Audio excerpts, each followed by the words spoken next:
Welcome to the Council of Better Business Bureau's podcast, The Bistro, where we will discuss today's hottest consumer trends, predict the future with consumer experts, and learn how elite businesses and entrepreneurs continue to push the envelope in today's marketplace.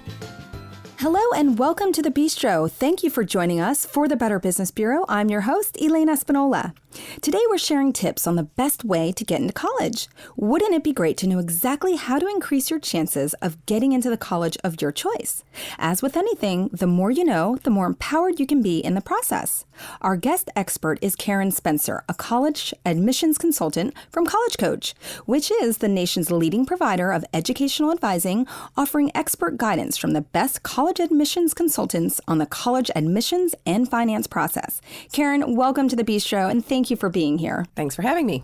So Karen, before we get into the more specific details for students preparing to get into college, what is the number one overall thing students and or parents should do to prepare for entrance into college?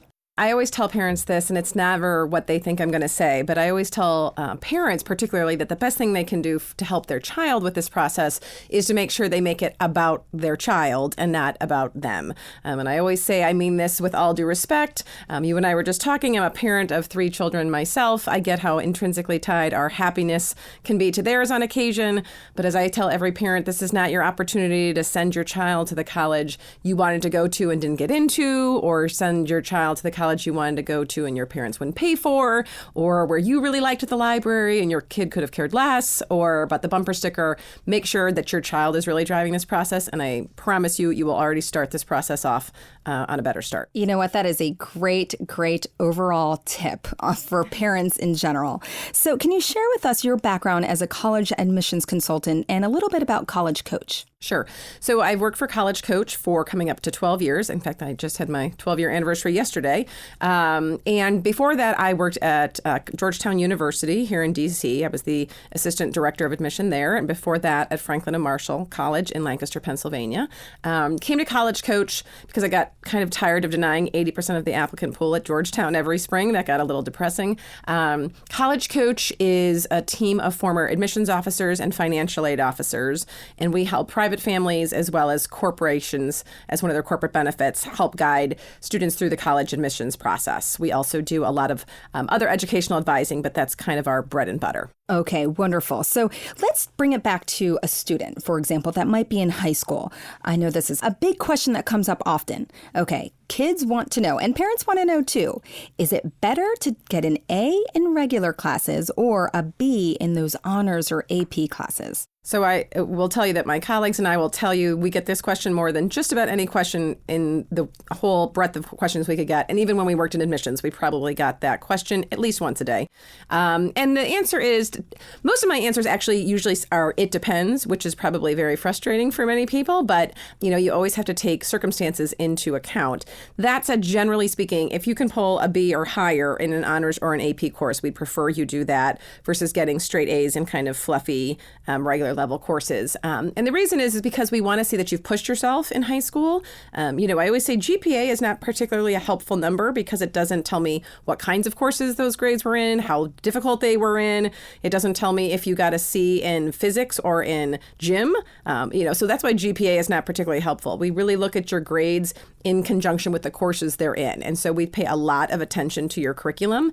So generally speaking, if you can get a B or better in an honors or an AP course and you're still, able to spend time on the rest of your courses, you can still do your extracurricular activities, you're still getting decent amounts of sleep, that's what we would go with. Okay, excellent answer. Thank you, because I know that comes up often.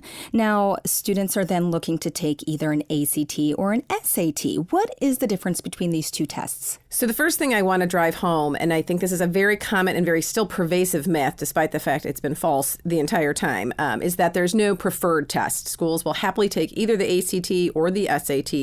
They're just a little bit more regionally well known. The ACT is still more commonly taken in the middle of the country, think Nevada to Ohio. And then the SAT is still a little bit more commonly taken on the East and the West Coast. But but every college in the country will happily take either test. That has always been the case.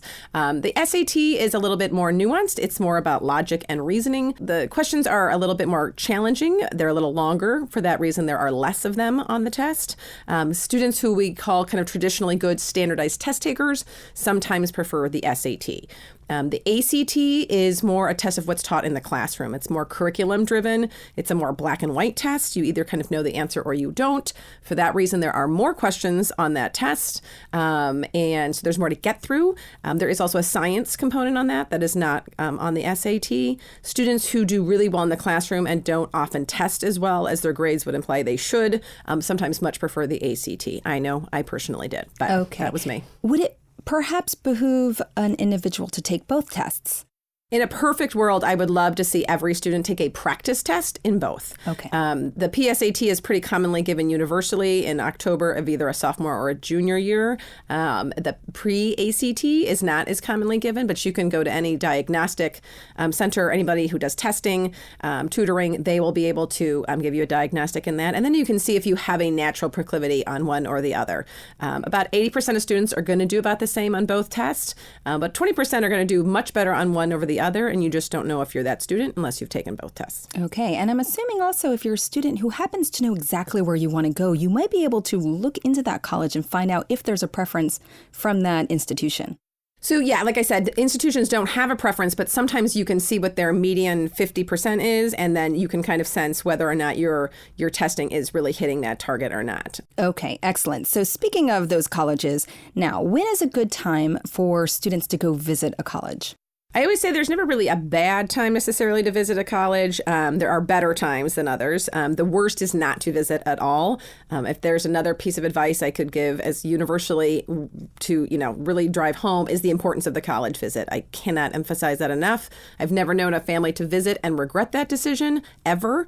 So ideally, I think it's great to visit second semester of junior year during school, if possible. And the reason for that is by the second semester of junior year, you have enough academic information to know what's even a viable option for you. You have 5 semesters of grades. You hopefully have some kind of testing, even if it is, again, a PSAT or a pre-ACT, to give you a sense for ballpark of what you can envision on the real test. And, you have a better sense for maybe what you might want to study, what kind of atmosphere you want. You're a little bit more mature than you would be as a freshman when, you've just gotten out of 8th grade and you probably have no idea. I like for students to visit when school is in session, ideally. It's the best chance to see the culture of a school, right? Is everybody here in, blue hair and Birkenstocks? Is everybody here in pearls and Prada? Do you care? Is everybody at the library, a party, the football game? You get a sense for the school culture, which is super important and why the visit is so important. That's harder to gauge if school is not in session. Absolutely. Definitely very important. Now, how many colleges in general are students applying to these days? How many should they be applying to? Well, those are probably 2 different answers. What they're doing and what they should be doing are often not the same thing, which is why people need to talk to us, because we'll tell you that that's probably not a wise choice. I think people err on either too little or more often these days too many colleges. I think students think their odds go up. I'm going to apply to 14 schools and my odds go up of getting into all of them. And I have to remind them that's not how statistics work. If you're not qualified for 14, you're still not qualified for 14. So I say about 6 to 10 is where I think most people want to hit. I think the key things to making a good college list are that you legitimately like every school on your list and that you have a nice range of schools. I always say 2, no problems, call them safeties, call them whatever you want, have to be on there. Those are non-negotiable to me. And then after that, the mix of, kind of target and reach schools, I'm a little bit more flexible about. But as long as you like all of those schools on your list, what people often do is they apply to all dreams and then one safety they have no desire to get into, which is kind of a hot mess of a plan. Or they won school and then they find out, they've been admitted maybe, but they don't now in April think, oh, I might have like to have more options than just that one school. So sure. Those are some common mistakes I see. Do you also do consulting for students who maybe get into a college but then want to transfer? Yes, and we do absolutely do that. I was actually the transfer coordinator at both Georgetown and F&M. So yeah, it does happen. I do truly believe that 96% of students really end up where they're meant to be most of the time. I do believe that. But there are people who, for whatever reason, find themselves in the wrong school and transferring. That process can be very different from school to school, just like freshman admissions can be different. Transfer, some don't take spring transfers. Some are going to want to see your test scores. Some are not. So yes, we help people with that process all the time as well. Okay, now another question that seems to come up often, in addition to the grades, of course, but the activities of high school students. What in general are colleges looking for? I generally say there's no right or wrong activity. There's just lack of activity. I always say if your student is coming home at 3 o'clock more often than not, they probably are not busy enough if they don't have anything else to do for the rest of the day. But what they do is really up to them. I want students to find things they really enjoy because then they will be doing them at a better level. They'll want to stick with them. We don't like to see a year of this, a year of that, a year of this. That doesn't make us think you're well-rounded. It makes us think that you can't commit to anything. We'd rather see 3 or 4 years of the same activity, but that you've dedicated yourself to that. So whether that's Girl Scouts or the tennis team or having a job or community service, whatever that is fine.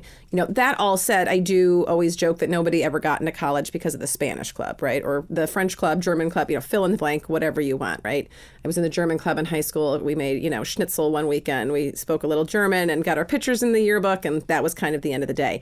That's not going to carry the same weight as somebody who, goes to football practice 14 hours a week or works, in the Target grocery aisle, checking out, people for 15 hours on the weekends or whatever the case may be. So there's a reason we ask for how many weeks a year you've done something, how many days a week, and how many hours a week to give us a sense for kind of time commitment. Gotcha. So it's really not any particular activity, but just that you're doing some activity with some substance. Yes. Okay. Now let's quickly talk about early action and early decision. Can you help us understand the difference? Yeah, this gets people really confused for very understandable reasons. Early action and early decision have a lot of similarities, but a few very key differences. So the similarities between early action and early decision, often referred to as EA and ED, are that applications are usually due November 1st, maybe November 15th.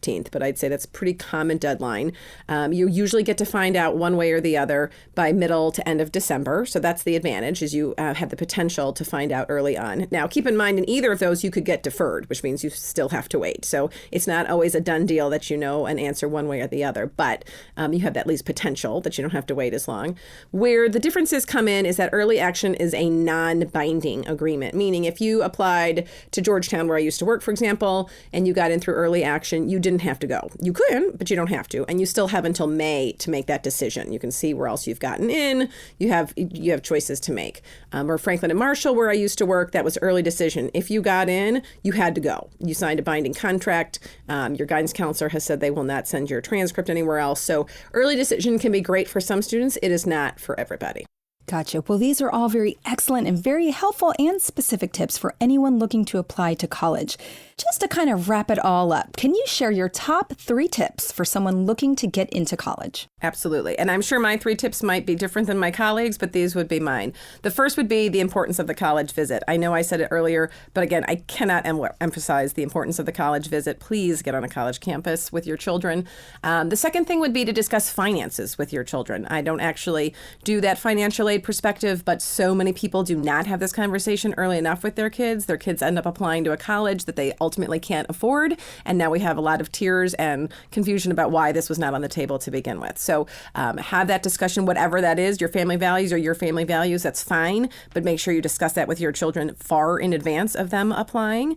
And then again, no more than 10 schools, I would say. You can't be in love with 15 different colleges. You can only go to one. You can only do so much well. Time is finite. These applications can sometimes have multiple essays that are not recyclable.